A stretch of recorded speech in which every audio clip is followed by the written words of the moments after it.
প্যান্ডেল করে আসে আর নিয়ে যায় বাটা কোম্পানি, লোডো কোম্পানি, অফিস কোম্পানি, আফতার কোম্পানি। এটা খুব দুঃখজনিত বিষয়। একজন মানুষ নামাজে যায় মসজিদে, সেখান থেকে আপনি যে একজন জুতা নিয়ে আসলে ওই ব্যক্তিটা তো মনে কষ্ট পায়। এই কথা কম না কেন? ধরেন একজন নতুন নামাজি মসজিদে গেছে, আজকে প্রথম গেছে জুমাতে, নিয়োগ করছে সামনে রমজান মাস, আজকে থেকে জুমা থেকে নামাজ শুরু করে। ওই দিন মসজিদে যায়, প্রথম নামাজ পড়তেছে, মসজিদে ঢুকছে, বাইরে বেড়া থাকে, তার জুতা নাই। তখন সে কি বলবে? দুধ ছাই, আগেই ভালো ছিল। কথা বল না কেন? কি বলবে? আগে ভালো ছিলাম, মসজিদে এখানে জুতা গুলো আয় না। আমি একটা কেন্দ্রীয় মসজিদের ইমাম, প্রতি সপ্তাহে বিভিন্ন দূর দূরান্ত থেকে মসজিদে আসে নামাজ পড়ার জন্য। কিন্তু সব থেকে বড় দুঃখজনক বিষয় হচ্ছে প্রতি জুমায় 2-1 করে আইসা তার হুজুর জুতা নাই।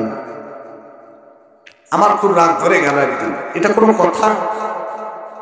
চিন্তা ভাবনা করে এক জুমায় আমি আলোচনার বিষয় নিয়েছি জুতা চোরের বিরুদ্ধে। আলোচনার বিষয় কি? যে জুতা চোরের আজকে সাইজ করা লাগবে, কঠোর ভাবে সাইজ করলাম, কোরআন হাদিস দিয়ে বুঝাইলাম। 50 মিনিট, কয় মিনিট? 50 মিনিট এত সুন্দর করে ওয়াজ করলাম। অথচ সেই দিন দুঃখজনিত বিষয়, আমি নিজেই বাইরে হয়ে দেখি সেদিন আমার জুতা নেই।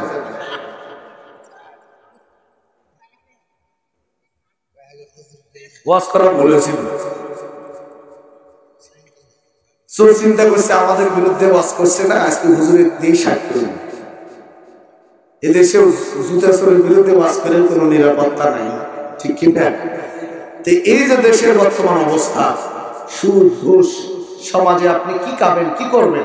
আপনি বাজারে যাবেন, একটা মাছ কিনবেন, সেখানেও দেখবেন সুদ ঘুষারুদের গুদাগুতি জ্বালায়, দাম ওঠে চাঙ্গায়। সাধারণ মানুষ যারা কষ্ট করে খেটে দিন মজুর, যারা টাকা ইনকাম করে, তারা দেখবেন একটা ভালো জিনিস কিনতে পারে না, কারণ সুদের আর ঘুষের ঠেলাঠেলি করে দাম গাছের আগা উঠেছে। কথা বল না কেন? প্লিজ, যারা সুদ ঘুষ খান, আমি তাদেরকে ব্যক্তিগতভাবে ইঙ্গিত করে সত্যতামূলক ভাবে বলছি না, বোঝানোর জন্য বলছি, সময় এখনো আছে। ইয়া আইয়ুহাল্লাযীনা আমানুত্তাকুল্লাহা ওয়া যারু মা বাকিয়া মিনার রিবা। এখনো সময় আছে, ছেড়ে দেন। এখনো সময় আছে, কি ছেড়ে দেন, ফিরে আসুন। সুদ ঘুষ কখনো শান্তি আনতে পারে না। বাজার অবৈধ যেখানে, হারাম যেখানে, সেখানে আরাম খুঁজে পাবে না, বরং হারাম যেখানে সেখানেই হারাম, সেখানে আরাম খুঁজে পাবেন। কথা বলেন ঠিক কিনা? আপনি কি মনে করেছেন বান্ডিলের পর বান্ডিল টাকা পয়সা নিয়ে আজকে ঘরে ঢুকতেছে যারা, তারা শান্তিতে আছে? শান্তিতে আছে? সুদ খাইলো, ঘুষ খাইলো, টাকার বান্ডিল নিয়ে ঘরের ভিতর ঢুকলো, ঢোকার পরে আপনার ওই টেবিলের উপর দেখবেন কত প্রকারের খাবার আইটেমের অভাব নাই, কিন্তু যে খাইতে যাইব তার আগে ডাক্তারের প্রেসক্রিপশনটা করে দেখে, গরু খাওয়া যাবে না, মুরগি খাওয়া যাবে না, খাসি খাওয়া যাবে না, হাঁস খাওয়া যাবে না, কবুতর খাওয়া যাবে না, বক খাওয়া যাবে না, কিছু খাওয়া যাবে না। শেষে যায় লেখে খালি ঘাস পাতা খাবি, মানে ভেজিটেবল, শাকসবজি। সেটা খাওয়ার পূর্ব দেখবেন কত প্রকারের বড়ি খাওয়া লাগে, শান্তি মতো খাইতেও পারলো না, অর্ধেক বড়ি খায় পেট ভরাইছে আর অর্ধেক ভাত খায় পেট ভরাইছে কোন রকম। এরপরে বিছানায় যায় ঘুমাইতে, কিন্তু শুয়ে ঘুম ধরে না, কারণ আজকে আসছে 2 লাখ, কালকে কেমন করে 4 লাখ কামান যায়, কালকে টাকা কোন ব্যাংকে রাখা যায়, কার্ডে দেওয়া যায়, কিভাবে টাকা আরো বেশি ইনকাম করা যায়, টাকা কই রাখা যায়, এই যে নানান টেনশন, এই টেনশনের মধ্যে পড়ে আমার ভাইরা ঘুমের বড়ি 3 বার করে খায়, এরপরও তার ঘুম হয় না।